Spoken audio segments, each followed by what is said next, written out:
Welcome everyone to another very exciting episode of the Magic Sandwich Show, and I can say it's going to be very interesting and exciting because our special guest today is none other than Seth Andrews, the host of the Thinking Atheist show. Welcome. Yay!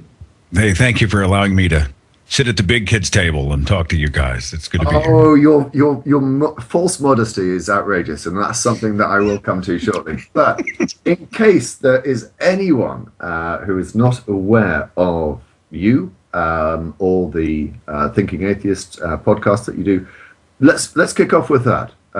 Give people a thumbnail sketch of your background and your and the Thinking Atheist show. Well, I was a former believer of many years. You could say 30 years. About 10 of that was just me being dormant in the faith. I'd sort of checked out. But if anyone brought God up in a conversation, I said, "Oh yeah, I believe in God," you know. But I came to a point of critical mass in about 2008, and finally decided I could no longer abide or believe. I mean, you don't really decide what you believe, but I mean, I added up all of did the math and realized that I can't reconcile the facts with at least the Abrahamic God, and for that matter, any God. And I walked away from my faith, which was very difficult for my devoutly religious family, and feeling mostly isolated, and also having skills as I was a broadcaster for many years, a Christian radio host at one of the top Christian radio stations in the United States in the 90s. And then a video producer, professional video producer by trade, that I continue to be today. I decided to create an online community that would, number one, in video form, help to tackle some of the issues that I had been going through, right? To sort of go back and maybe help other people process the questions and the doubts and whatnot that they were having. And I also wanted to create community. I wanted a place where people could come and belong and not feel like they'd been ostracized by their religious cultures and families, where they didn't feel like they were crazy. Nobody was pointing a finger at them and calling them baby eater and malcontent, rudderless, sad, pathetic, devil worshiping, whatever. And that community has grown. In 2011, I started a radio podcast on Blog Talk Radio, and it has grown exponentially to the point where now we have a pretty significant audience, and it continues to grow. And so, from video and radio, we've kind of hopefully managed to give a professional type media outlet and a way for people to connect to the online non-believing community. I did say that I would not stand for your false modesty. I think in the conversation we had a couple of days ago, you mentioned that one of your podcasts had 300,000 downloads in 1 month. It's fun. Yeah, it's actually, it was a little more. When I started, we had, I think, 1,000. It was about 1,000 listeners. It was August of 2011, and by January of 2011, that was up to 30,000. By February of 2012, I think that number was well over 100, and it just seems to be really jumping up there. And some of it, I think, is your fame has extended beyond just podcasts, is it not? Because you're now a fairly regular speaker at atheist conventions. Talk us through that. Well, my very first time to speak against my faith, and it was a scary day, was at the Oklahoma Free Thought Convention in 2011. It was my official coming out, right? Because I'd sort of hidden behind the icon. I was still working extensively with churches and trying to figure out how to get the hell out, wondering what the personal and professional repercussions might be. So the Thinking Atheist was sort of cathartic. It was my way to try to be an activist as much as I could without losing everything, or at least I feared I might lose everything. But after that first speech in Oklahoma in 2011, people seemed to really respond. And since then, I've been given the opportunity to speak. I've been at was at the Ascent of Atheism Conference, Kentucky Free Thought, Reason in the Rock in Little Rock, Arkansas. And looks like we've got some stuff lining up for 2013, including the American Atheist event in Austin, Texas in late March. So it's a real privilege. I'm very excited about the opportunity to go. I have to say that the majority of the speeches that you've given, I have probably seen because you post them on YouTube. I find your approach very refreshing. you come across, in my view, very genuine, and you use humour to a good effect. Is that a conscious thing that you think that humour is the best way to approach non-believers, to persuade them? Well, yeah, I want my on-stage presentations to be a reflection of my own personality, and I'm one of those guys who loves a good laugh. I think it goes a little deeper than that, and it's not a short answer, but I'll try to shorten it for you. I don't want to waste your time, but no, take as long as you like. You're our special guest. When I first latched on to atheist speeches and websites and whatever videos I could find, I found some gems in there. I found some really good stuff. But I found that atheism, and this is true to an extent even today, free thought, skepticism, rationalism, humanism, pro-science media quite often has a communication, a storytelling problem. So what we have all these people who have the knowledge up here, but how do you take that and translate that to an audience, a large audience, people who aren't just academics, people who aren't just sitting in a lecture hall, who are studying it because they're working on their master's or doctorate? But I mean, what about the rest of us who want to be part of the conversation? And one of the things I wanted to bring to the free thought community, and I've been desperate to do so, is storytelling, to be able to tell my own story and to help other people tell their own stories, and to also tell the story of why superstitious thinking is a ridiculous way to live, and to put it in a way where it's palatable and it's interesting and it's fun to listen to. It's a journey. It has a beginning, it has a middle, it has an end. You have a destination. And so, yeah, I like to use humor. I feel like when I go on stage, I want people to have a good time, but I also want them to take whatever is being said personally, to feel like, yeah, I can relate to that. Yes, I've been through that kind of persecution. Or yes, I get frustrated when I see a theist tell me that the Grand Canyon was created in 5 minutes by Noah's Ark, by the Great Flood, and create relatable moments so that they can engage and feel like, yeah, they're taking the journey with me. And because I'm a communicator and because I've been a broadcaster for so many years, I sort of had a leg up in this field, and people have responded. And I'm delighted about that. I think it's amazing. Thunder, I'm going to come to you in 1 second, but could I just remind people this is a call-in show. If you would like to discuss any of the issues that we are going to be raising, and there are many I'm going to show you, simply send a Skype contact request to Magic Sandwich Show, all one word. Include, please, the gist of the topic or the question that you would like to raise. Otherwise, I say this every week, every 2 weeks. Otherwise, your request will be ignored. But please, if there's anything you'd like to raise, do come and join us.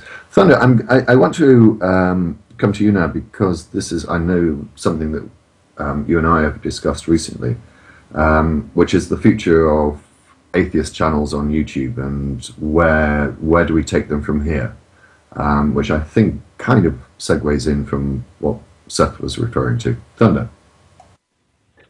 Yeah, well, I think that we're suffering essentially from a die-off, and it's sort of partly because the actual nature of the media has changed. YouTube's no longer the community that it was. It's now it seems to be much more quasi-professional media or nothing, or the quasi-professional media gets the lion's share of the pie, which is why I think the things that Seth's doing is absolutely fantastic, and he absolutely bullseyes it when he says that science has a communication problem. And you're right, people respond to stories, and so you need to be able to communicate your science in a way that people actually understand it. But it does raise the interesting question that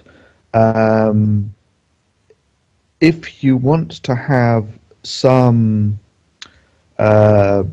effect on what YouTube will look like in a year, you have to get a feel for where it's going at the moment. And the way that I see it going at the moment is essentially all of the people who were established have essentially given up. Not so much given up. Their lives have gone off in different directions, and making videos is no longer part of it. And I don't know about the rest of you, but I now look at my inbox, and what used to be a thriving, bustling video creating community is now all but gone. And I don't see that there is currently a mechanism, but new people to the market don't have anywhere near the penetration that the people who were there to begin with have. So this presents a real problem that even if we get new people there, they're not going to actually. You almost need professional or quasi-professional people making the videos now. So what's everyone else's thoughts on that? I have, like Thunder, and probably you have as well, DPR, seen a lot of people fall off the radar. It's not like they're not around, but they're certainly not as prolific as they were. In my own case, at one point I was producing two kind of high impact and in my opinion, involved videos a month. And it sucked my life. I'm not as fast as Thunderfoot. That guy can put together a video pretty quickly. And it's got a lot of bells and whistles in it. For some reason, it takes me longer. The creative process takes me longer. And I found myself buried in the production room. And when you're basically a one-man show and you go for over 3 years, almost nonstop, in my mind, I've had to step back a little bit. I mean, I'm still pretty prolific, but even I don't produce videos at the level, at the quantity that I used to. My family was suffering. I was burned out. I was tired. I was weary. Creatively, I just felt like I had nothing left. And that's not a healthy place to be. I mean, I don't want it to own me. I want to own my position sort of at this moment, at least as the franchise player and the host of the show. At the same time, you feel the pressure that if you do slacken off, you're letting people down. And here's a great example. When I first started to post the podcasts in 2011, I would post a version of those on the YouTube page, and I still do. And I will for an undetermined amount of time. I don't know if that will always post to YouTube, but the YouTube users freaked. They wanted cartoon. They call them cartoons. The story of Susie and the story of Noah's Ark and all of these fun. Well, you know how long it takes to keyframe all those characters and to layer in all those backgrounds, and you're doing it single-handedly. I don't have a production crew. Plus, they're expensive. And, it was draining me physically, mentally, intellectually, and financially to put those together. Where a podcast, I was able to connect with people one-on-one and be able to communicate in a long-form format, 90 minutes at a clip once a week. And so I began to focus a little bit more on the podcast. And at first they resisted. They hated it. People unsubscribed. But now I've seen a little bit of a shift where now the podcast, in my opinion, are probably the biggest draw. And so maybe it's a redefining of what we can do and what we're good at. The second thing, and I don't know if anyone else noticed this, but about 2 years ago, YouTube's changed its format. It changed how new videos were posted in the various categories. It used to be there was a religion or activism or news or what have you category, and it would list the top videos posted that day or that week or that month. And you would see Thunderfoot's new video posted in that category, and people could easily see it and identify it from the YouTube homepage. They could just go to whatever category they want. And that began to attract new listeners. You were essentially being seen by casual users of YouTube. When they changed the interface, the categories all but disappeared, and my view counts immediately were affected. And so, I mean, I hate to cop out a little bit, but part of me is pissed off at YouTube because your interface has made it harder for people who have no idea that we exist to find us. Yeah, it's made it disproportionately harder for people to start out. I mean, you're right that for the first probably couple of years, there was that sort of front page. And I think the majority of us who did well early on did so because, if you did well, you got onto the front page and people would see it. Now it's that there is no mechanism for organic growth like that. We used to have a little thumbnail billboard. If you had some a good hit count in the first 12 hours of a new video coming out. You would have your name and your channel name and your icon up there, and people anywhere in that category would probably stumble across you. And now you have to almost type in The Thinking Atheist or Thunderfoot or what have you into a keyword search and hope that YouTube pulls it up in the first 5 or 6 selections. And that, it frustrates me quite a bit. I feel like it limits a little bit of how we can bring in, you know, new audience members, new viewers, people who new fresh voices and faces and eyes and ears to the conversation. Yeah, I've been thinking about ways that we could do this. You know, like maybe running some sort of competition. But I'm sort of torn as to whether this is you know, bolting the stable door or closing the stable door after the horse is bolted. I mean, have we actually crossed this tipping point where, yeah, even if we had money to throw at the problem, that we couldn't actually do anything? I mean, if we did organize a competition, so what we really want is people who produce, you know, good videos on a semi-regular basis, maybe once a month or something. So my vision would be something like you have a competition where someone submits their 3 best videos they produced over the last 3 months, and the guy who wins out on that actually, you know, wins a prize or something, or we promote them as best as we can, which again I think we have diminishing ability to do, but that's almost the only thing that I can see that we can do to get meaningful life back into the community. Since we've been aware of YouTube, since we've been contributing to it, there have been theists that we have been responding to. I'm thinking in particular of the likes of Kent Hovind, Venifang X and the like. Their arguments do not change, and they do not get any better, and they have been debunked by brilliant people, including yourself, Thunderfoot, and the likes of Extant Dodo, Don Exodus, Concordance, and the like. Is it not arguable that we just don't have any new material to work with because their redundant arguments never get any better, and they have been utterly debunked? Seth?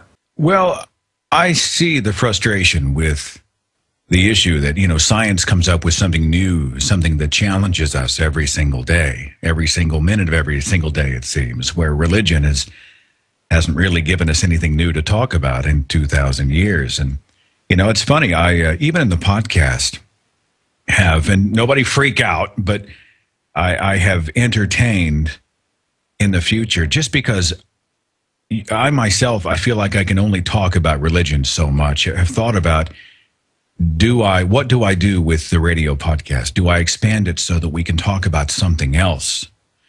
You know, it's funny, on Tuesday, I'm doing a show called Totally Off the Subject, just for variety, where we can talk about something else, because, you know, yes, the Bible yes, there are atrocities in the Bible, and yes, there are incongruencies in the Bible, and yes, most people don't know what they believe, and yes, this argument, yes, no, Hitler was not a Christian, or was not an atheist, those types of things, and I grow weary of it. But at the same time, I think there are always going to be stories to tell that are relevant to our culture, and I think a good example of that was the Malala Yousafzai story, where she was shot by the Taliban, survived, and continues to be a hero to a great many of us. I told her story in video form. I just called it Malala, and it moved people. Now, I don't know what that translates into, but I thought it was relevant, and it was a little bit different than the Bible is ridiculous. It's our culture must change. Our world must change. You know, the oppressive, just horrific deeds of the Taliban must be quelled. And so I think there will always be stories for us to tell, but it is going to be a challenge. Religion has nothing. I tell you, I was on a Facebook thread with someone earlier this week, and I was challenging the, after the school shooting, it was prayers and prayers to the families and prayers to this and prayers to that. And I'm normally pretty selective about when I engage. And the whole time I'm like, you are praying to the same deity that did nothing and said omnipotent with a blink of his eye could have prevented the whole thing, does nothing. And now you are praying to that same deity to come down and pat everyone on the head and wipe their tears. And they say, well, it gives me hope. Well, the gives me hope argument is like every other argument. You have to believe in something, or what started the Big Bang, or how do you have morals without God, or whatever. I mean, they all are like a broken record. Those are always going to be out there, and it's going to be a challenge to try to keep the conversation fresh. Yes, but you have kind of segued, I think, cunningly into one of the topics that we had decided that we were going to discuss, and that is the recent hideous slaughter of children and teachers in Newtown, Connecticut. We all have sympathy for those that suffered and lost friends and family as a result, but there is another element to it which I want to discuss, and that is one that seems to be one that Americans don't actually like talking about. Why not ban guns? Now, before I ask you to address this point, Seth, I appreciate that the right to bear arms is part of the Constitution. I also admit that there is a different culture here in this country than there is in America. But the fact that there's a different culture should not be an obstacle to change, because otherwise you'd still have slavery. You'd still have buses with segregation for black people and non-black people. In this country, on average, over the last couple of years, there have been 50 homicides, firearm homicides. In America, over the last couple of years, it's 9,000. That's a factor of 160 difference between us. Now, you can't ignore that, and nor can you ignore the fact that if you didn't have guns, no one would be shot. Over to you, Seth. No, I absolutely don't ignore it. Now, I'll take issue with the assertion that we don't want to talk about it here in the United States. Trust me, everybody wants to talk about it.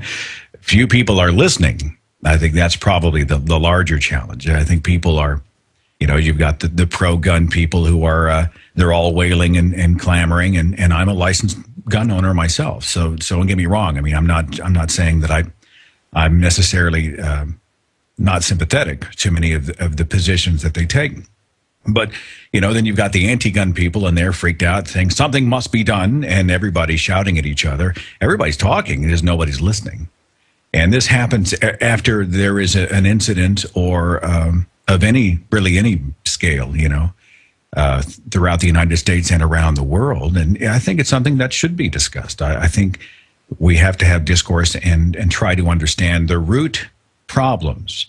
How does this happen? How does someone get to the point where, the massacre of kindergartners is to them something that is acceptable and that they can carry out? And how can we how can we spot them early, and how can we prevent it?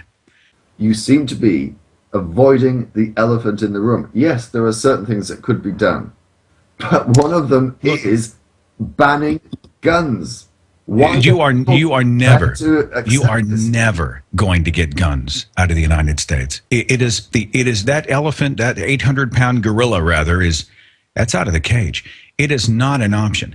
Even if I were to say, look, I'm against the owning of guns, and I'm really not. I mean, I'm not for assault rifles. I'm talking about pistols and shotguns and whatnot. I own an MP9 myself. I'm a law-abiding, licensed, accountable gun owner.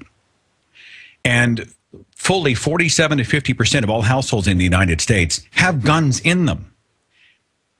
What I'm more, and you don't read about blood in the streets. I mean, if you look at the sheer numbers of citizens of the United States, with 300 million plus or what have you, well, honestly, if the gun was the problem and almost half of all homes have guns in them, it would be the wild, wild west out there. Oklahoma just passed an open carry law, which makes it legal with license to actually pack a pistol on your hip, a law I'm against, by the way.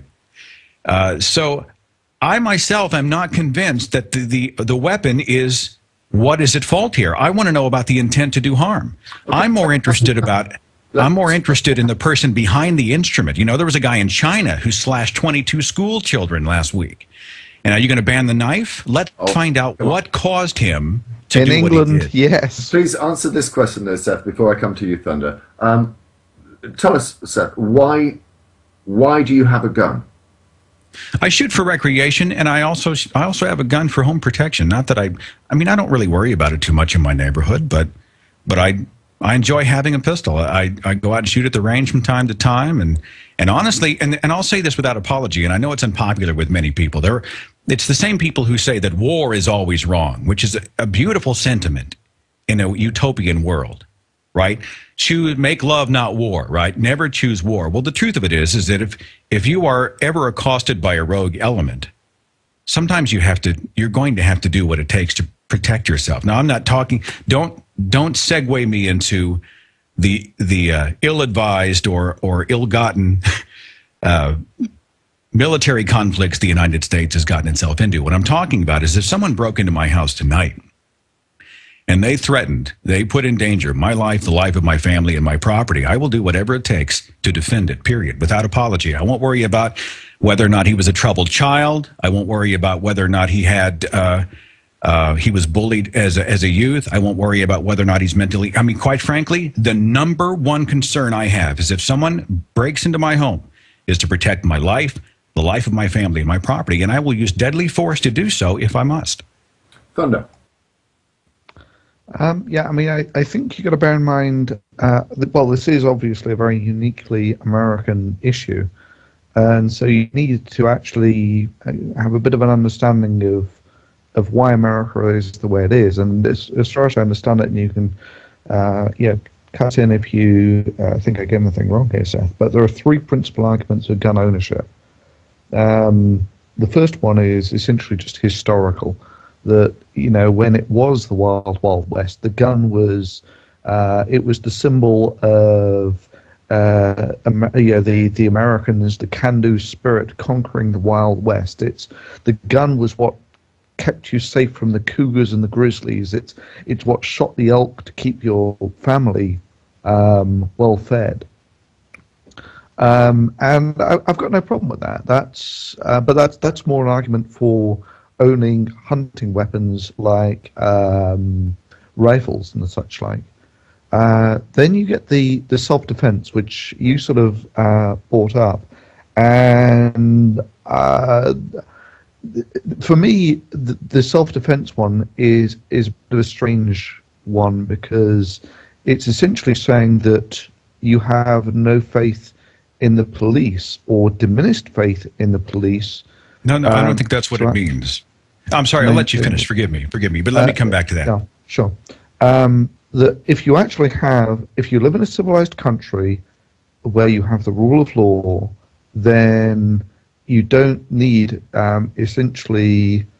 I see this sort of, I would call it almost vigilante style justice. Now I know that's culturally not American, but the way that I see it is, it's almost born out of a fear of things that don't happen. Now, I accept what your point, what you were saying earlier. If you actually take a look at the number of guns in America and how many people those guns on average kill, it's infinitesimally small. It's not something you should greatly worry about. However, likewise, if you take a look at the number of times where people actually have their house broken into and are threatened by firearms, it's equally insignificant. It's not something that you should really worry about or base your lifestyle on. And let me just go on to the third one, and then I'll let you come back to the second point. The third one is constitutional, which is arguably the only one that really counts. And that comes out of America being formed out of this War of Independence, which was essentially over sort of draconian English tyrants and their tax laws.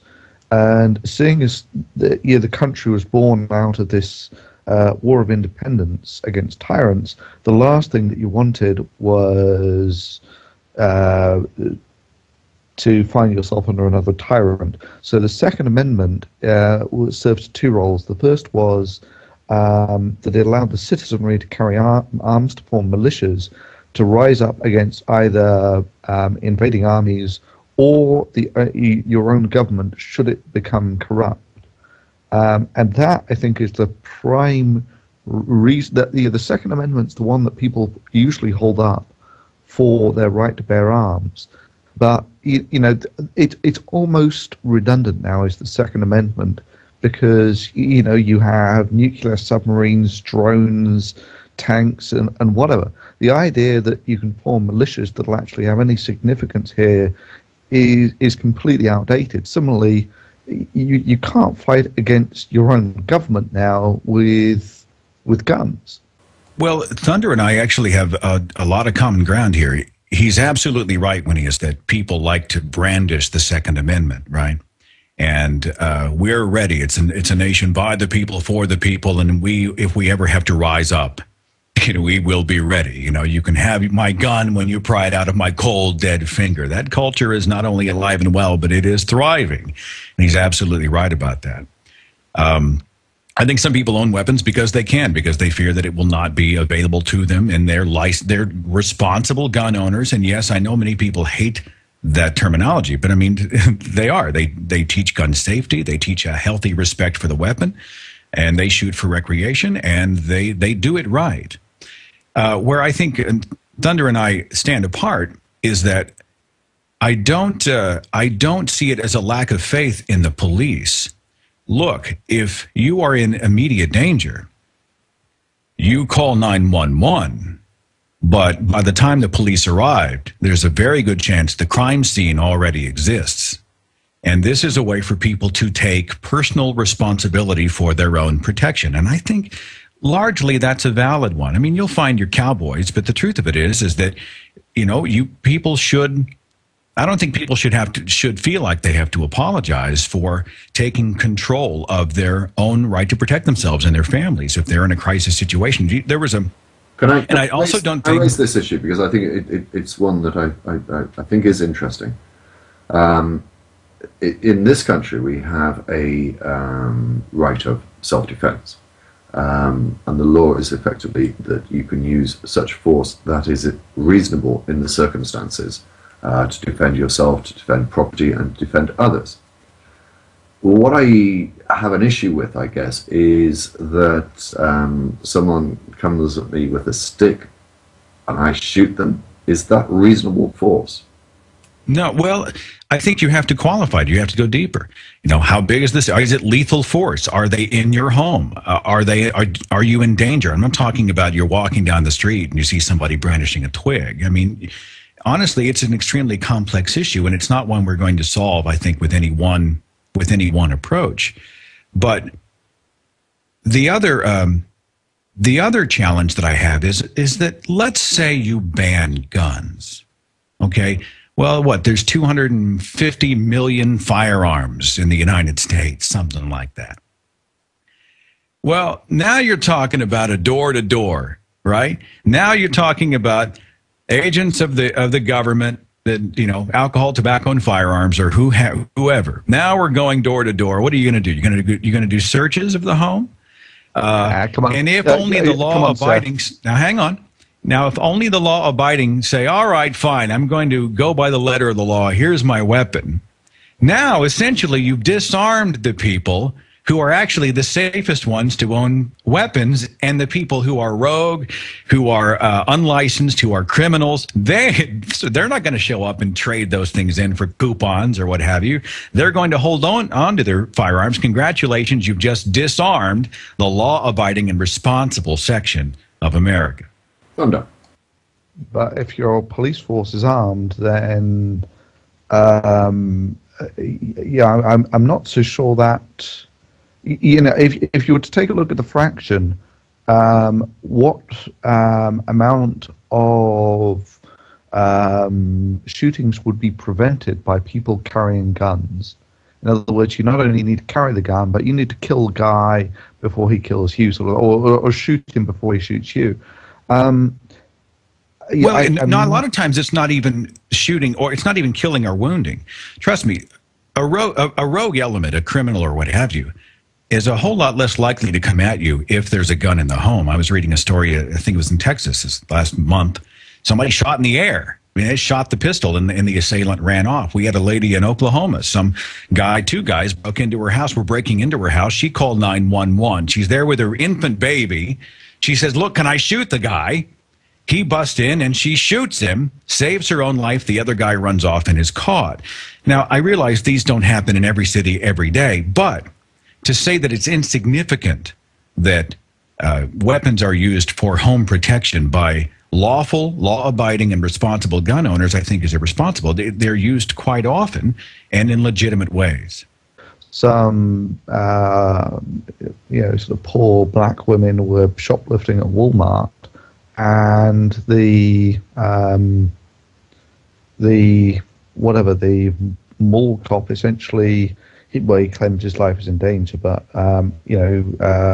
he shoots one of these women dead. I mean, for shoplifting. Yeah. Yeah. No, I'm not denying these circumstances exist, and I think it's a byproduct of a culture that's saturated with weapons. You're going to get the bad with the good. Trust me, I'm not saying it's not a real problem. But let's look at from this perspective. You're going to ban guns. Are you willing to go into homes and search them? Each and every home, to make sure that all guns are surrendered and destroyed. Now, that one I think is largely peripheral in that what you need is essentially the statement of intent, right? Of course, you're not going to get it all in one go. This would be a gargantuan task of huge magnitude. But you would start off, obviously, by saying, we'll have an amnesty, hand in your guns, and that gets rid of maybe, I don't know, 8 out of 10 guns in America. Then actually no, the people who really like their guns won't hand them in. But if you've got rid of 70% of them to begin with, then it's just a matter of as these people get old. And die of natural causes, the guns will essentially be bled out of the society. So I don't think you need to hugely criminalize people for still owning guns. But I mean, you and I know that the statement of intent, the intent, just the will to do it, isn't there in America. And I think it's mostly a matter of perception. That people don't perceive the danger of guns. Now, you're quite right when you say that competent, sane people can handle guns and do so every day of their life, and it's not a problem. But the same could also be said of, say, a nerve agent. Right. So if you were looking at self-defense, is there any difference between, say, for instance, legalizing spray cans that contain sarin, like a mace spray or something, or a handgun? I mean, I lost part of it there. I lost part of it. But if someone was if I was ever home and a rogue element broke in, I would use almost anything at my disposal. You know what I'm saying? I mean, if it didn't harm my family, and I mean, if the consequences weren't counterproductive, I'm more concerned about the intent to kill. Now, obviously, you have, I think, a rather utopian view of how a roundup of weapons would go. People would automatically, at the order of 70 or 80%, say, yeah, kumbaya, here's my weapon. Please take it. I know I have amnesty. Thank you for my amnesty. It is much appreciated. And then they'll go. And then the rest of the guns will simply filter out of the system over time. Well, I think that's a tremendously utopian view. You're going to see... You say that, Seth. I'm not entirely sure it is. But can I just say this? I know that many people have sent contact requests. I've already got 3 people lined up. I'm going to try, if I can, to move the conversation on. If you do want to talk about gun control, then please feel free to do so. But I think we've been on air for about... Have we beaten the dead horse? Yeah. the horse is dead. How much further we're going to be able to... I do want to finish, though, by saying that I completely understand the concerns. I think my difference is I worry that we live in a culture of symptom-based problem solving, where you only look at the symptoms and not the root cause. When I look at the shooting at the elementary school, my first question isn't what kind of a weapon did he use. My first question is what created the mentality behind the intent to do harm. And if he'd walk in with a Molotov cocktail, or if he'd walked in with a machete, or what have you, my number one question is, how does this mind, how do we better understand mental illness? How do we better prevent this, keep our kids safe from this type of rogue behavior? Because damage can be done, lethal damage can be done in an unbelievable number of ways. Yes, and I think we should get to the root. I fully accept that argument, but unfortunately, I think you also have to accept the point that the fact is that having a gun makes it very much easier. And one of the links that I think one of our viewers, Jay, has posted, she sent it to me earlier, and it's from Save the Children. And it lists all sorts of things that you must look out for in children, and it's just banal. Oh, don't let them have too much television time. I'm reading it, but listen to your children carefully.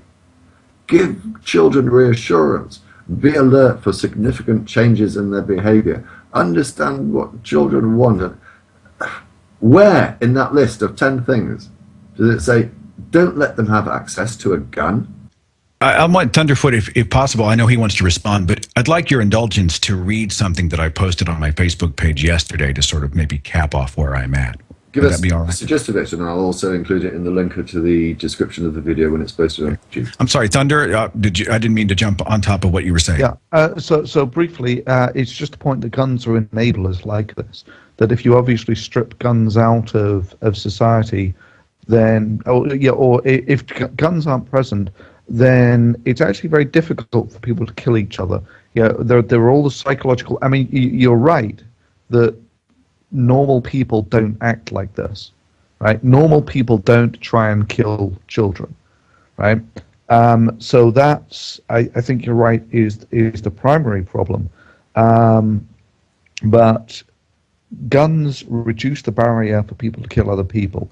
Other than that, if you see someone unconscious, there are all sorts of psychological mechanisms that actually prevent you from killing someone who is unconscious, or babies that can't fight back.